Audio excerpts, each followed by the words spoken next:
Kamui Kobayashi says Yuki Tsunoda needs a good manager, while former racer Gerhard Berger says the fight is on. You can now watch full 24-minute episodes of The Inside Line at our new home on unbeaten.com.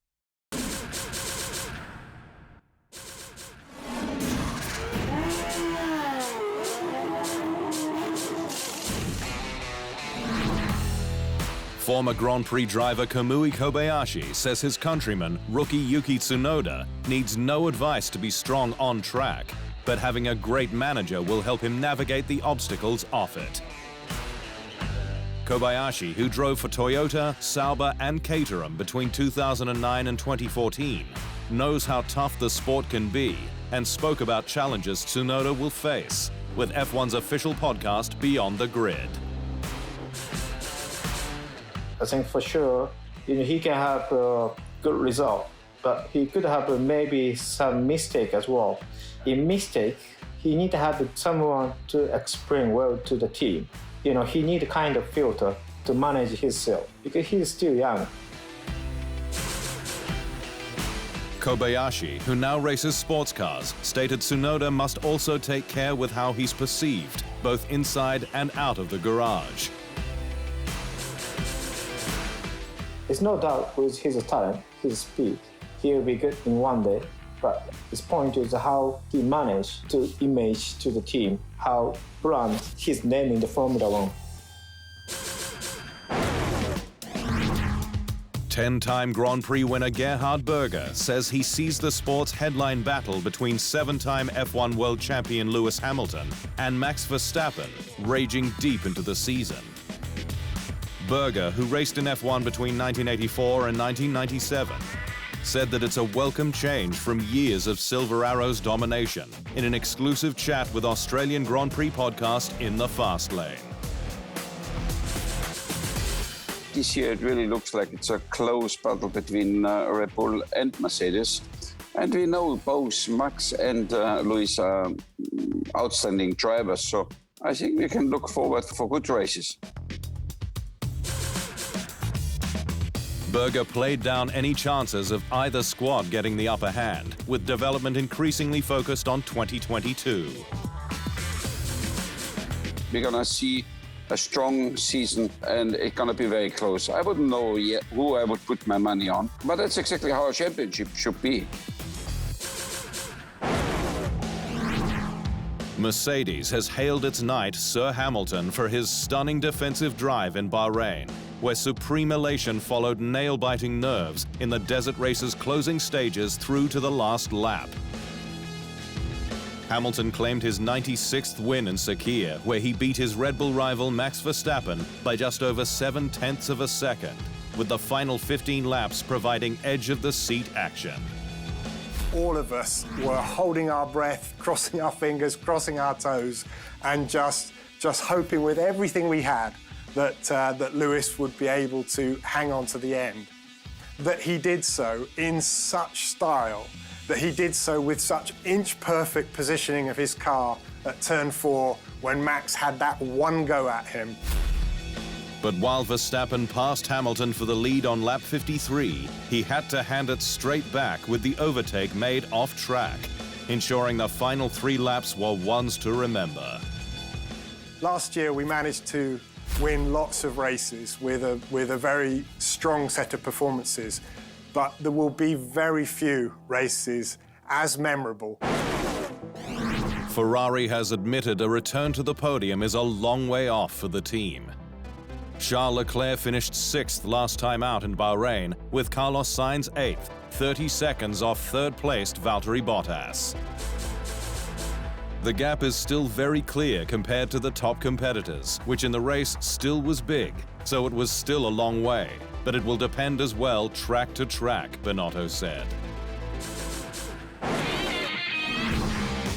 Two-time F1 world champion Fernando Alonso says he's looking at improvements in all areas for the next race at Imola, with the Spaniard's return to the sport in Bahrain a solid benchmark. Alonso, who made his F1 comeback at Sakir after 2 years out, retired from the race on lap 33 after a sandwich wrapper lodged in a brake duct, but was fighting for a point before that. He also qualified inside the top 10, but says there's a lot more to come in terms of pace, confidence, and nailing procedures like pit box positioning. These are small things and mistakes that I keep doing from testing and this first race, but hopefully by race 2 and 3 I can perform better personally, he said. The Spaniard's comeback was not affected by an upper jaw fracture that he sustained during a road cycling accident in January, one that Alonso expected to be more of an issue. Yeah, I was expecting to have a little more stress right now, anxious about being in the car, but Formula One is so intense that the day before jumping in the car, you have so many commitments and activities that the day goes quite quickly. Lando Norris says lessons from new McLaren teammate Daniel Ricciardo have helped him unlock more performance, with the Brit needing to adapt his driving style to the MCL 35M. Norris was out-qualified by Ricciardo in Bahrain, just 47 thousandths of a second separating them. But the 21-year-old did his homework overnight and finished 4th in the race, 3 spots up on the Australian, whose more natural style has helped Norris to rid himself of past habits that were punishing him. After understanding some more, I felt like I could already put it into practice, and I felt like I was gaining in those areas that I was losing out on, he said. Norris was hailed by the Woking squad after Bahrain, with team principal Andreas Seidel stating that he'd made the next step in his career, a target that the Brit has been focused on from the outset. I'm pushing hard, I'm trying to improve in every area possible, but it takes time. I think this year, hopefully I can put that into practice. Alfa Romeo racing boss Frederic Vasseur says it's clear that the squad has rejoined F1's super competitive midfield, following its performance in Bahrain, where both cars finished in the top 12. Vasseur said while the Swiss outfit failed to score points, with 2007 world champion Kimi Raikkonen 11th, Antonio Giovinazzi 12th, the race proved progress had been made in the last 12 months. We raced with authority, leaving the Alpines and an Aston Martin behind us and finishing on the tail of the other Aston, he said. The squad behind Alfa Romeo, Sauber Motorsport, has at various stages been a top midfield contender, and the aim is that it will again return there. To put a goal is sometimes a limitation, and I think honestly that we want to improve, that all the team is motivated by the same target, and we have to, step by step, to come back at the top of the midfield. But we know that it's a long path, but we are working on it. Haas has again reiterated it's only interested in developing its drivers and taking the fight to Williams this year, with the spotlight on 2022. The US-owned squad is laser-focused on making a splash in the coming new era, with the regulation revamp opening up significant opportunities, meaning no upgrades for the 2021 car. I would say if we can take the fight to Williams, that's about it, said team boss Gunther Steiner. I am very realistic about that, and we are not putting any effort into doing anything more than that. The squad's main effort is in developing its 2 rookie racers, with Nikita Mazepin enduring an embarrassing debut in Bahrain, where he spun into the gravel at turn 3, 25 seconds after the start. With both Mazepin and Mick Schumacher set to remain with the outfit through into 2022 as well.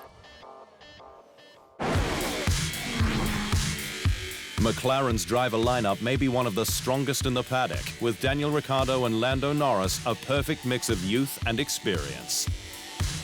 But the squad has its eyes on the future, with the signing of 13-year-old American karting champion Ugochukwu. The New York-born racer won last year's FIA OKJ European karting title, adding to his raft of US championships. Ugochukwu joins McLaren from Sauber, where he was part of the Swiss squad's development program. I like his background, like what he has achieved to date. I like his family. He's very articulate. said McLaren Racing CEO Zak Brown.